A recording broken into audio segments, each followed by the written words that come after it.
আসসালামু আলাইকুম এভরিওয়ান, কেমন আছেন সকলে? আশা করছি যে যেখান থেকে আমার ভিডিও দেখছেন সকলেই ভালো আছেন, সুস্থ আছেন। আরও একটা নতুন ভিডিও নিয়ে আপনাদের সামনে হাজির হয়েছি আমি। আজকে বানিয়ে দেখাবো খুবই সহজভাবে শিক ছাড়াই শিক কাবাব। বাড়িতে অনেক সময় এই শিক কাবাব খেতে ইচ্ছে করলেও হয় শিকের অভাবে আর না হয় অন্য কোনো মশলার অভাবে এই শিক কাবাব বানানো যায় না। তবে আজকে আমি আপনাদেরকে খুবই সহজভাবে ঘরে থাকা মশলা দিয়েই বানিয়ে দেখাবো এত সুন্দর নরম শিক কাবাব। শিক কাবাব বানানোর জন্য আমি এখানে 250 গ্রাম মতো মাংস নিয়ে নিয়েছি।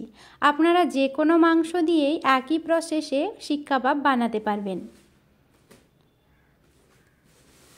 এবার মাংসটাকে আমি পেস্ট করে নেব। তার জন্য ভালোভাবে ধুয়ে জল ঝরিয়ে মিক্সার জারে পেস্ট করার জন্য আমি দিয়ে দিচ্ছি। লক্ষ্য রাখবেন মাংসতে যেন কোনো রকম জল না থাকে। এবার এর মধ্যে দিয়ে দিচ্ছি 3টে কাঁচা লঙ্কা আর অল্প একটু ধনেপাতা। মাংসটা আমি খুব মিহি করে ব্লেন্ড করে নিলাম। এবার একটা পাত্র নিয়েছি, এই পাত্রে মাংসর যে পেস্টটা করে রেখেছিলাম সেটা আমি ঢেলে নিচ্ছি। এরপর এর মধ্যে দেব বাকি মশলা। দিয়ে দিচ্ছি লবণ, দিচ্ছি হলুদ গুঁড়ো। হলুদটা কিন্তু পুরোপুরি অপশনাল, না চাইলে না দিতে পারেন। এবার দিলাম লঙ্কা গুঁড়ো, জিরে গুঁড়ো, ধনে গুঁড়ো, আর দিলাম কাবাব মশলা, আর দিচ্ছি লেবুর রস। ঘরে যদি কাবাব মশলা না থেকে থাকে তাহলে বিরিয়ানি মশলা কিংবা মিট মশলা কিংবা গরম মশলা কিছু একটা দিয়ে দিবেন। এবার এখানে 1 চামচ মতো কর্নফ্লাওয়ার আর 1/2 চামচ মতো আদা রসুনের পেস্ট দিয়ে দিলাম।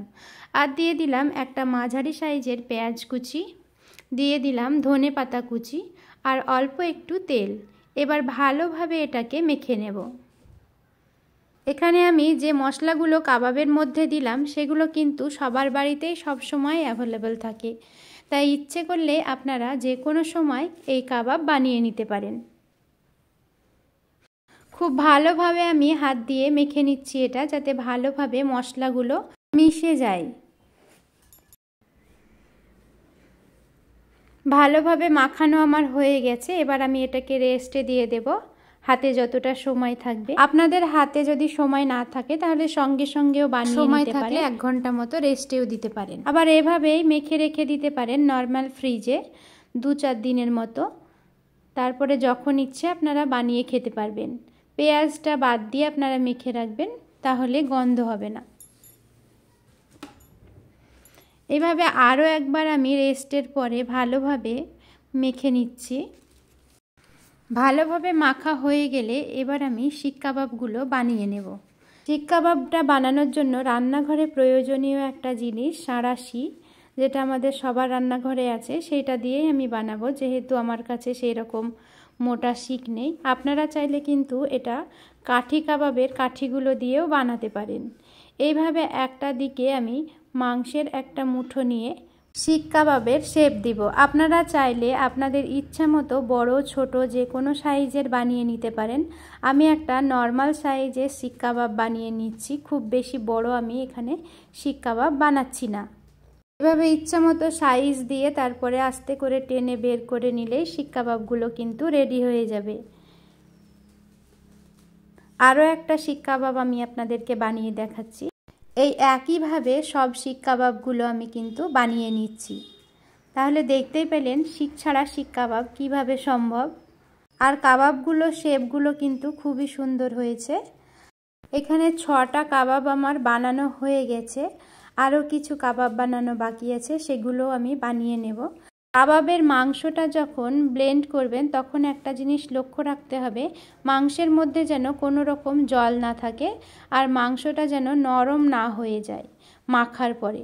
বেশি নরম হয়ে গেলে কিন্তু এই যে শিক থেকে বের করার পরে খুব সুন্দর গোলাকার একটা ফাঁপা যে ভাব থাকছে সেইটা কিন্তু থাকবে না। এইভাবে আমি সব শিক কাবাবগুলো বানিয়ে নিলাম। এবার আমি শিক কাবাবগুলো সেঁকে নেব তাওয়াতে। ভালোভাবে তাওয়াতে বাটারটা আমি ব্রাশ করে নিলাম।